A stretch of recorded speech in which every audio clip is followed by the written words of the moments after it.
Welcome back to the channel and welcome back to another UFC fight prediction video. In this video, I'll be predicting the full card of fights for UFC 302, Makhachev versus Poirier. So without further ado, let's get to our first fight on the card. So in our first fight, we have in the flyweight division, we got Lima versus Mitch Raposo. And how do I feel about this one right here is I'm going average confidence, Lima to beat Mitch Raposo. And to be honest, since the quick pick, I have looked at Raposo more, but still average confidence on Lima. I'm not going to shift to like, oh, I feel low confidence now. I'm still standing in average confidence on Lima. Raposo's a good talent, but it still kind of comes down to the fact, who has he fought, who has he beaten? I feel like, on Tough, he lost. Contender Series, he lost. When he fought, at least decent guys, he's lost. And people, the guy he fought last on, what was it, CES or whatever league he fought in, the guy's record was pretty terrible, but, he's like a pretty decent fighter. But again, this and that. At the end of the day, it's about what have like records matter, level of competition matter. Like, yes, you could look this, look that, but your record's like 3-2. You're 3-2, and you could come in here look clean. So many guys in the game that look like they look the part of this. They're striking, look at this. They hit the bag and look like this. They're in the gym and that, and they're this and that, but they aren't, fighting, professional fighters, or they aren't Showtime fighters. Then you got guys that look like garbage, but they managed to, stick around for years and years. So it don't really matter about how pretty you look and how this and that you look. It matters about how you do when it matters. And I feel like Mr. Raposo has not really shown up when it matters just yet. So I got to go Lima. He was able to win his fight to get on the show. Get into the UFC. He's been able to do what he needs to do. He's undefeated for a reason. Mr. Raposo isn't undefeated. And he really should be 9-2, if you would go off tough, but he's only 9-1. But yeah, I like Lima's experience. I like his level of competition. I like how he has fear against his level of competition. I feel like he's still a young enough dude. He's improving just like Mr. Raposo was improving as well. And I think that experience is going to help in that the factor that he does, he has been able to, win when it counts, where I feel like that's still a big, drawback on Raposo. And I think Lima's experience in the strike and the grappling going to all play a fact. Play factors in this one. And I see, good competitive fight, but I think Lima's experience will come through. And then he's going to start to break Raposo down. Raposo's going to start that doubt's going to start to seep in again. And I can see Lima getting like a second round submission. Maybe take a advantage of a kind of breaking down Raposo, catch him in a scramble, and find that submission and tap him out second round. So in this one, I got Lima via second round submission. Now to our next one, we have in the women's bantamweight division, we got Jocelyn Edwards versus Ailin Perez. And how do I feel about this one right here? Is I'm going average confidence Ailin Perez to beat Jocelyn Edwards. Both solid fighters, but I feel like, I'm not going to get into no beef. I already said it. Well, I'm going to say it quickly, man. Do I'm going to say that? Nah, there's no need. That is add an extra minutes to a video, and it don't really matter too much. So, yeah. But just to the bread and butter of this one, Jocelyn Edwards. I feel like she's a decent, well-rounded fighter. She has, she has some grappling, she has some striking, this and that. But I feel like she don't have no submissions on the ground, at least at this level. She don't have no real power at this level, no real finishing ability at this level she hasn't shown. Maybe this fight she's going to pull it out and try to show something different. But from what I've seen, she's been like kind of like a low-tier volume fighter with, conviction and grappling here and there at times. But she also has shown ability to be hurt by, fighters that don't have the most power. Showing the ability to get laid and prey by fighters that aren't all that great. And I think Ailin Perez is a physically stronger fighter. I think she's a better grappler. And I think she packs more power. And I think she, has more finishing ability here. But I'll say this goes to decision. I think Ailin Perez is going to be able to press her, look to go for takedown, drop some ground and pound on her. Really look to corral her and control a lot in this fight. And not allow Edwards to just, sit on the outside and throw a bunch of weak, fluttery, weak volume strikes. And I think she's going to be able to, smother her, early and often. I'm not gonna say through the whole fight. I think she's gonna have, be able to defend some of these takedowns. I think she'll be able to get back to her feet at times. But I think Ailin Perez what am I saying? What am I saying? What is that? What I don't know. Yeah, I'm gonna clean it up. But anyway, basically I think Perez is gonna be the story of the fight. I think not the complete fight, but the majority of the fight and the story of the fight I think is gonna be won by Ailin Perez. Pressure, touching with some power shots, getting a hold of her, taking her down and controlling her, and really winning off her ground control, her grappling, and getting a decision victory over Jocelyn Edwards. So in this one, I got Alan Perez via decision.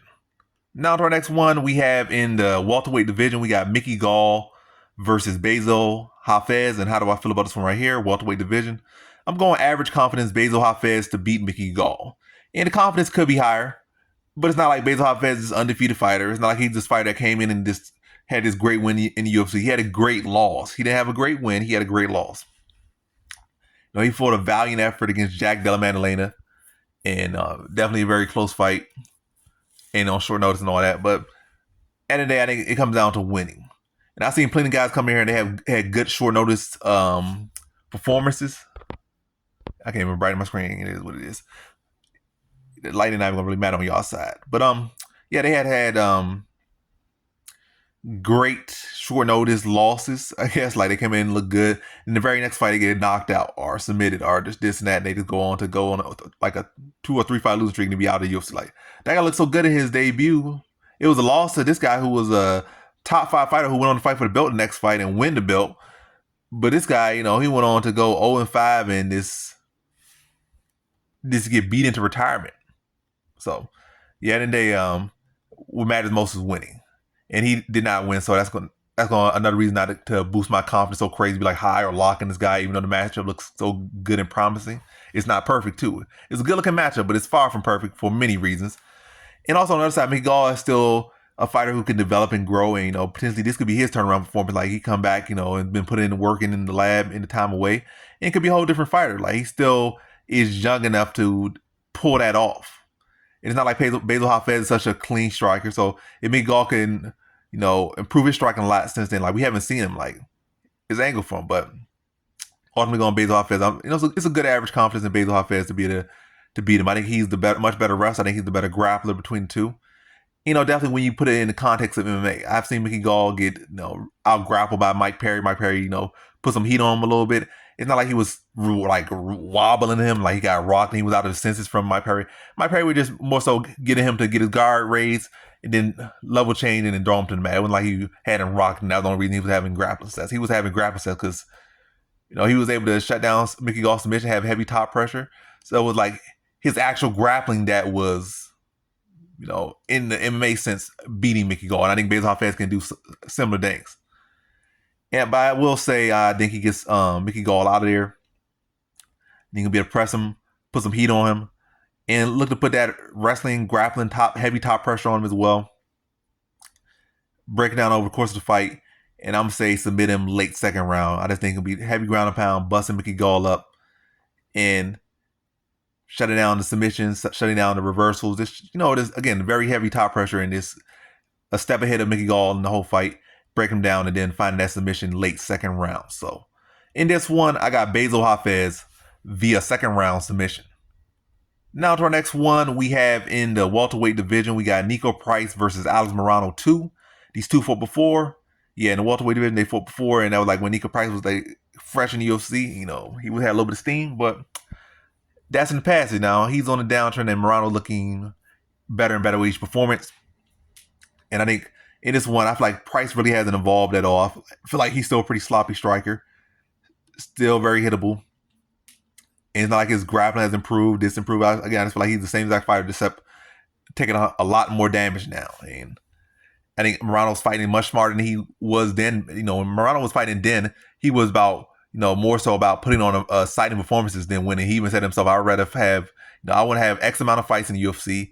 And I'd rather have exciting fights that I lost than have fun fights boring fights that I win. So, but I think he switched it. I think, he's found the right formula for himself. Is it a formula that's going to get him the belt? By far, no. It ain't going to happen. But could he beat a guy like Nico Price? Potentially dominate him, finish him? Definitely for sure. And I think he does that. Do I think he dominates completely? I don't think so. But I do think he puts some weight. I do think it's a clear, whether it goes to decision or stoppage, I think it's going to be clear that Morono is the better fighter on the night and has improved while Price has just declined. I think Morono's much more, has the better footwork. I think he has the cleaner striking.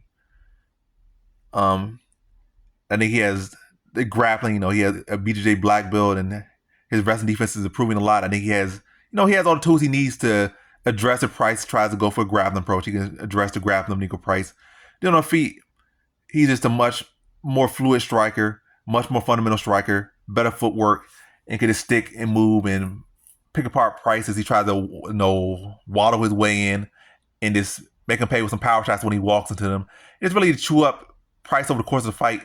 And I think he puts him away in the third round via TKO. So in this one, I got Alex Morono via third round TKO. All right, let me see. Now to our next fight, we have in the welterweight division, we got Phil Rowe versus Jake Matthews. And how do I feel about this one right here? Is I'm going low confidence Jake Matthews to beat Phil Rowe. And low confidence Jake Matthews to beat Phil Rowe. This is definitely a fight that Phil Rowe could win, but I just have not seen what I need to see from him. Potentially, this could be a fight where I will see what I need to see from him. Like, he has picked up wins, and I have definitely picked him. But as far as with Jake Matthews, I feel like Jake Matthews is, I'm not saying he's a phenomenal wrestler, but I think he's a functioning wrestler, grappler at times. Like, he can get taken. He's not a guy that like, oh, I only went for the last time I went for a takedown was 10 years ago. Now, or the last time I secured a takedown was 10 years ago. He has shown the ability, and not even that long ago, to get takedowns. To have a pretty efficient takedown ratio. Like, I think it's like 40, 50%, probably like 40. A decent thing. It's not like it's 10%. So he has a good, he has a good track record of getting takedowns that he goes for. It's not a bad. So I think he can exploit the takedown defense of Phil Rowe, whose takedown defense is not the best. And we look at Phil Rowe, all his wins have come, not pretty. Like, his wins have come by basically guys fading, and he's able to put them away. And also most of the guys he has finished have had, notably horrible chins. Matter of fact, I think all the guys he has finished have had notably horrible chins. And Jake Matthews, has shown a pretty sturdy chin. I think he's been wobbled a couple times. He's been TKO, I think, once by Kevin Lee, and that was more so positional TKO than like, oh, I got caught a big shot. My knees turned to jello. He has been dropped, I think, once or twice, maybe 3, maybe 4 times, maybe that amount of times, but he has never been finished or really close to being finished in the sense like, somebody actually hit him with a big shot, then follow him up to the ground and put him to sleep, or having the ref had to pull off, be pulled off of him, a sense from striking and not a positional. Like I said, Kevin Lee was more positional than like, oh, he's getting hit with such big damage that he's not there. The ref has to save him. It was like, nah, you got me in a position I can't get out of it, and you keep dropping ground and pound, and the ref, I can't get out of the position myself, so that the ref has to start the fight. But it's a difference. But it sounds like the same thing, but it's a difference. Yeah, but so basically with this one, I feel like Matthews can, he's still a young enough fighter, still a proven fighter. He can fight for 15 minutes if needed. Rowe can fight for 15 minutes if needed. I think Rowe is a longer, cleaner striker, but I think Jake Matthews can make it an ugly, smothering fight, press him with his striking a little bit, and then start to look to tie him up and, grind him out. And, in that same sense, they might be able to edge, give the fight to Rowe in like one real close decision. In the same way, Jake Matthews could end up himself winning a close decision because they say, oh, Rowe landed cleaner strikes, but the striking was close. And Jake Matthews got takedowns, but he didn't do much with them. I could easily see in one of those fights where, you kind of scratch your head who's going to win. But I think I feel like when we look at Phil Rowe, like, his takedown defense has not been the best. He has had issues being controlled. And all his wins have come by, basically his opponents starting to fade, and he's able to capitalize on that. And I feel like, fade, and also these fighters already don't have the best chin or durability. And I feel like Jake Matthews has the cardio to go 15 minutes, and he still has a pretty sturdy chin. It's not like Phil Rowe has some such notable power or anything like that. So I think Jake Matthews could take his power or take his shots. If he, not out there being a punching bag. If he needs to take some shots, he could take those shots. If he needs to get some takedowns, he can get some takedowns. He can get some control time. And then if he needs to push the pace for 15 minutes, he can push that pace. So I think he has the tools he needs. And on Phil Rowe's side, I still have not really seen him have, go in there with a guy like Jake Matthews and be able to come out on top just yet. So this is my opinion. If he does win, this is the biggest win of his career. Obviously, No Magny could have been the biggest win of his career. I think No Magny is better than Jake Matthews, or at least more accomplished than Jake Matthews. That's a better thing to say. But yeah, I think Jake Matthews, I like his options and tools better. So in this one, I got Jake Matthews via decision. Now to our next one, we have in the lightweight division, we got Grant Dawson versus Joe Solecki. And how do I feel about this one right here? I'm going Grant Dawson, average confidence to beat Joe Solecki. I feel like these guys match up very well. They're very similar fighters.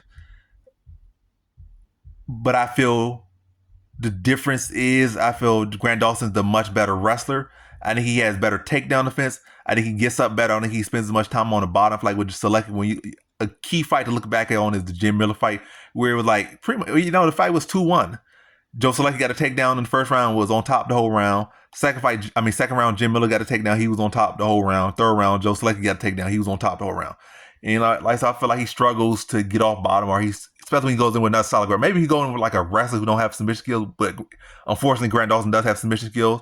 But a guy he doesn't have the respected submission skills of, who wouldn't be Grant Dawson, because Grant Dawson has solid submission skills. But he went in with a guy who was just a one-dimensional wrestler. Maybe he would have better ability to get up, because he would have no fear of getting submitted or risks of this and that. But in this fight, that's not the case. If anything, I feel like Grant Dawson at this point is definitely far better than the Miller that Solecki fought. But yeah. So yeah, I feel like Grant Dawson will be able to get the takedown and win the wrestling battle, win the positional battle, and grind out a decision over Joe Solecki. So I think it's going to come down to, not to the grappling for sure, but I think it's going to come down to the wrestling, who can get the takedowns and who can secure that top position. And that's going to be Grant Dawson. I also think he has the heavier top control, where Solecki, again, more of a BJJ guy, and they're kind of more floaty on top, and they're more susceptible to getting reversed. So I don't see him really reversing Dawson. I can see Dawson reverse Solecki. And also I see Dawson, once he gets that top position, I see him holding it for longer periods of time. And I think that's going to be what's going to ultimately come down to positional battle. And I think Dawson wins that positional battle. So in this one, I got Grant Dawson via decision. Now to our next one, we have in the middleweight division, we got Roman Kopylov versus Cesar Almeida. And how do I feel about this one right here? I'm going low confidence Cesar Almeida to beat Roman Kopylov. So this is a huge step up for Cesar Almeida. A potential lottery ticket that's going to fly him up the weight class pretty quick. Give him opportunities to probably be fighting for a belt in 2 years, maybe less, depending on how fast he wants to move. If he can get past his Kopylov and get past future opponents beyond Kopylov. But one fight at a time. But yeah, middleweight division. How do I feel about it? I already said low confidence Cesar Almeida. I just think it's one of these stylistic matchups. And I think when these matchups happen, it's like, 9 times out of 10, 99.9% out of times out of 100, the specialist wins. Kopylov has not really shown any exceptional or notable offensive wrestling, especially not at no decent level. I think Cesar Almeida has shown surprisingly pretty decent wrestling offense as well. He has surprisingly, matter of fact, his contingency fight, I think a huge part of how he won his contingency fight was in the grappling. I don't think he needed to do it, but he decided to do it against a guy who had far more experience in that area, and he was able to, beat him in that area. Maybe because the opponent didn't expect it, but I think Cesar Almeida's grappling is solid enough to be able to deal with Kopylov, who has not really shown great offensive wrestling. Then on the feet, Cesar Almeida is a specialist in strike. Kopylov might have struck at a decent level or okay level, but Cesar Almeida struck at the highest level. He went 1-2 against Alex Pereira in kickboxing, so that's a very big feather in his cap. 1-2 against Alex Pereira, and I think every single fight was a close decision. So the guy is, at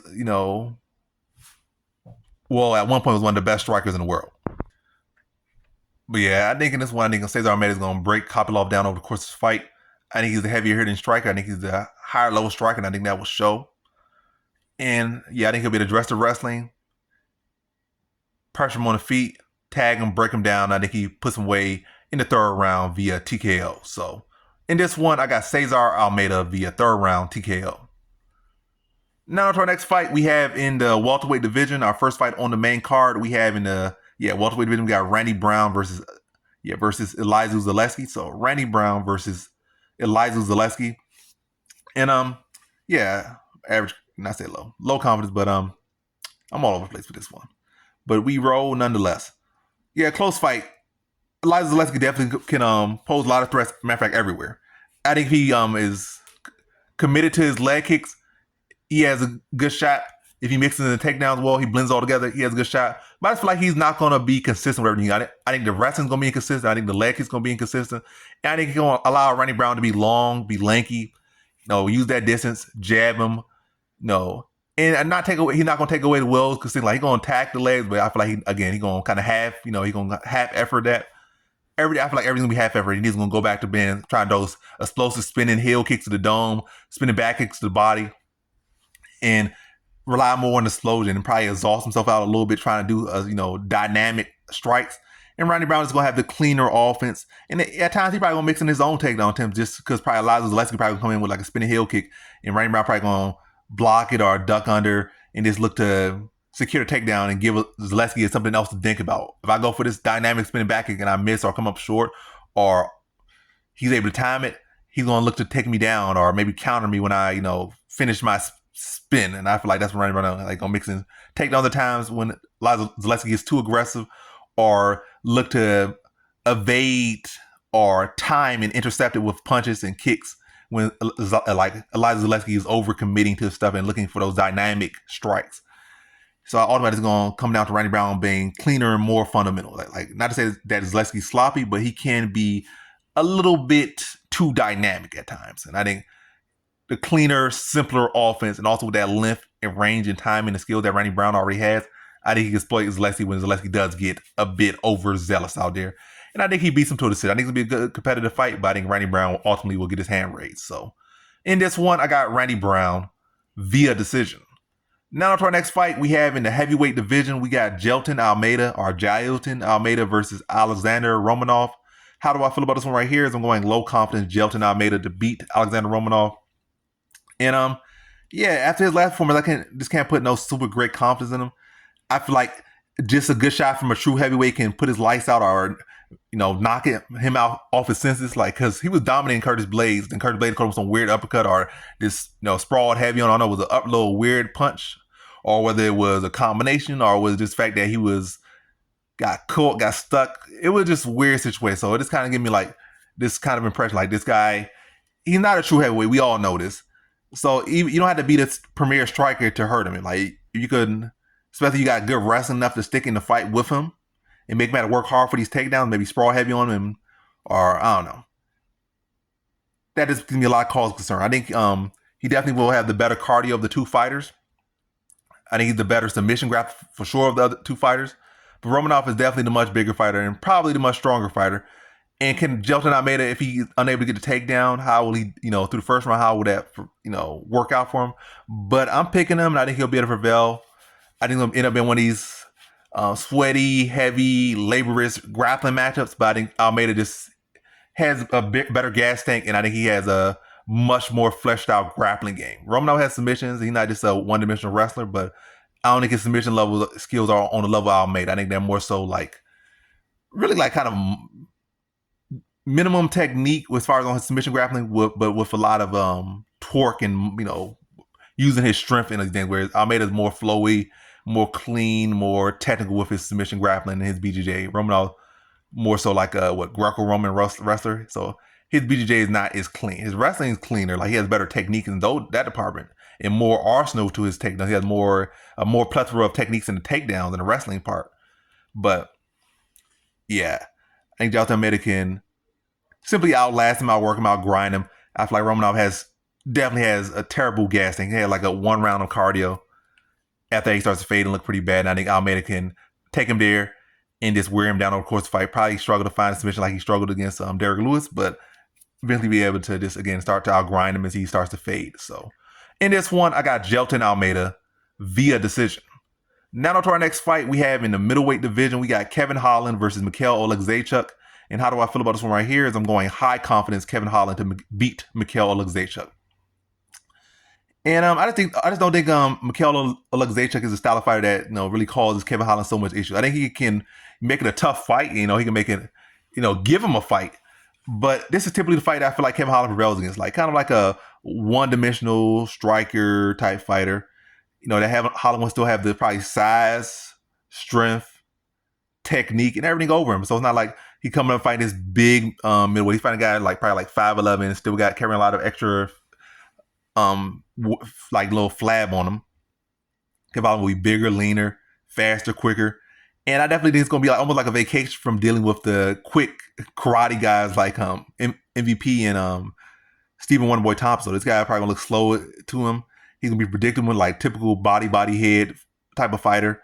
And I think Kevin Holland's going to be able to, just sticking with teeps to the body, sticking with jabs, fire to right down him. Just like again, this guy's gonna be tailor made for him. I think Kevin Holland's gonna break him down on the feet, probably club and sub, break him down on the feet, hurt him, then probably find that Darce in the not the first round, but the second round. Like break him down through the first, completely break him down in the second, club sub, second round sub for Kevin Holland. So in this one, I got Kevin Holland via second round submission. Now to our co-main event, we have in the middleweight division, we got Sean Strickland versus Paulo Costa. So we got former middleweight champion Sean Strickland versus Paulo Costa, one-time title challenger Paulo Costa. How do I feel about this one right here? Is I'm going low confidence Sean Strickland to beat Paulo Costa. So I don't know what, for whatever reason, this is a 5-round fight. They took away Sean Strickland's belt, but they still giving this man 5-round fights. I guess they just feel like, hey, we could still make, not we still, it's just something new they start doing. Like, hey, we can make fights. Who said we can only main events and title fights can be 5 rounds? We can make co-main events 5 rounds now. That gives us some more minutes. Hey, this guy most likely gonna go to decision. When Sean Strickland wins, it goes to decision. Paulo Costa not really a one-punch knockout guy either, so it's a good chance we will get some rounds out of this. So yeah. So I don't know, that's something they doing new lately. At first it was this and that, but they always reinventing the wheel, mixing it up. But yeah, Paulo Costa, in my opinion, presents a good threat to Sean Strickland. That's why my confidence is low. Strickland doesn't really mix in takedowns. He doesn't really do them well to mix in takedowns. He'll get some takedowns when he already had you whooped and exhausted, then he'll start getting some takedowns. But initially, his takedown offense is not the best. Really not even respectable. His takedown offense is early. It gotta be a case like he starts to hit you with 100 strikes and you're exhausted and you just try and catch a breath, but then he'll go for a takedown and be able to have good sets. But just off the rip, takedown offense is pretty terrible. Power is pretty terrible. And it's not like, I don't feel like he really commits to his shots too much. I feel like he tries to throw kind of like slappy punches so that he can have false illusion of infinite cardio or such high cardio, but it's him drawing pretty much arm strikes. Like he's drawing the strikes out of it, but he's not committing to his strike. So he could throw you just hit in the bag at like 25%, and you could throw. Obviously, you could throw more though. Like you could throw those all day. I'm slapping the bag pretty much. I'm slapping my opponents pretty much with these punches. I'm not really committed to them. Like you stick them on the jab, and not really committed to your punches until you start to see your opponent start hurt or opening that you can commit. But other than that, really mostly throwaway punches that just going to attribute to volume, going to attribute to the pressure that can break the opponent down so that he can start to unload with his real fight potentially in the shot. And even then, when he does commit, he don't really have power consistently or really notable power.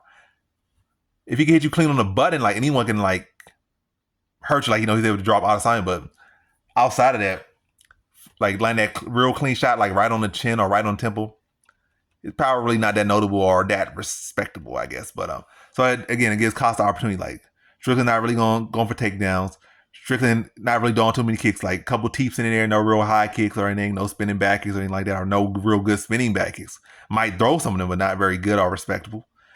And body's pretty open a lot of times, and Costa, especially for the hook, chin's pretty open for the hook. So Costa got some of the tools, or a lot of tools, to exploit Sean Strickland's holes in his game. But got to go with Sean Strickland, the former champion, to be able to push the pace on Costa consistently. I feel like Costa has dips in there. He definitely doesn't have terrible cardio, but he definitely doesn't push the same pace as consistently as Sean Strickland. And I think Sean Strickland, as he does in all his fights, can use that to his advantage. And I definitely think he'll be motivated after losing his title in such a close fight that I feel a lot of people arguably feel he won, including me and himself and a lot of other fighters and a lot of other people who have valid opinions. But it is what it is. He lost the belt, but I think he's motivated to get it back. And I think he'll come in here looking to push the pace on Costa. And I think Costa's gonna give him the fight that Sean Strickland thinks he's, or act like he wants, but it's gonna be the fight that he's gonna have to take. And I think it's gonna be the best out of both men. But I think Sean Strickland's experience, at the highest level and winning these big fights is gonna come through. And I think he's gonna be able to outwork Costa over the course of the fight and beat him by decision here. But fun, exciting fight, close fight. But I definitely think Sean Strickland starts to take it away down the stretch. I think he started to come on more third, fourth, fifth. And I say he can win all rounds, but I feel definitely like that middle round, I think he's gonna start to shift third, fourth. Costa might be able to rally a little bit in the fifth and take that, but I'm still kind of leaning more so third, fourth, fifth being more so Sean Strickland rounds when he started to really take advantage of Costa starting to fade, or dip a little bit, and start to turn up his, his pace, and start to pick up the volume and start to kind of, pile up those points and beat Costa by decision here. So in this one, I got Sean Strickland via decision. Now to our main event, we have in the lightweight division for the undisputed lightweight championship of the UFC, we got Islam Makhachev, reigning champion, versus Dustin Poirier. So versus Dustin Poirier, title challenger for the third time for the undisputed. Will third time be the charm? I don't know. I'm not banking on it. My confidence level in this one is Islam Makhachev lock confidence to beat Dustin Poirier, but by no means is that a sign seal deliver. Right now, I'm undefeated on locks, but maybe Poirier, maybe the Costa curse is real. So I don't know, but I'm sticking with my lock. Poirier has, even his last fight against Benoit Saint-Denis, Benoit Saint-Denis was able to have so much success to take him down. And Benoit Saint-Denis does not have nowhere near the wrestling or grappling of Makhachev. Benoit Saint-Denis been training and fighting for like 5 years. Islam Makhachev been training and fighting his whole life. And you can clearly see the level in his judo, you can see the level in his wrestling, you can see the level in his submission grappling. It's just a different level. And his strike has come along. And it was not like Dustin Poirier was able to address the grappling so much in the Benoit Saint-Denis fight. He kept jumping guillotine and getting away with it. And at points he had his back taken, he was in bad position, but he was able to survive and get out of it. In the same situation with Makhachev, he's getting finished. And then also on the feet, Makhachev ain't out there just using his, his chin is his defense. And we have known Benoit Saint-Denis to use his chin as defense. Like, he goes in square, chin up in the air, and he'll eat a shot to give a shot. That's not Islam Makhachev. So Islam Makhachev can win this fight in the striking. I think he can win in the grappling, but I think the full package, I think he's definitely a different tier of fighter. And I think he can definitely replicate the success that his training partner and brother Khabib did. Not blood brother, but brothers of a different bond, maybe a deeper bond. Khabib replicates Khabib's success, and also replicate Charles Oliveira's success, who Islam Makhachev was able to dominate and put away. But yeah, I think Islam Makhachev was able to mix it up, maybe make some high kicks in there as well to load up the hands of Poirier and look to level change, scoop him to the mat, mixing the boxing, drag him to the mat, break him down over the course of the fight. And I think he finds that submission. Matter of fact, I'm going to say he finds it in the first round. I think I already said the first round. So I'm going to stick with that. I think he finds submission in the first round, makes a statement, dominates Poirier, and sends Poirier to a likely retirement. So they're going to mix him on the feet, get Poirier to, either shell up or respond. And then when he responds, duck under, drag him to the mat, advanced position, probably, secure the position, drop some ground and pound, get Poirier to kind of open up a little bit, advance again, get Poirier to turn and give up his back, take his back, sink the hooks in, find that rear naked choke, first round. So in this one, I got Islam Makhachev via first round submission. And that concludes my fight predictions for the full card of fights for UFC 302, Makhachev versus Poirier. And as always, thanks for watching.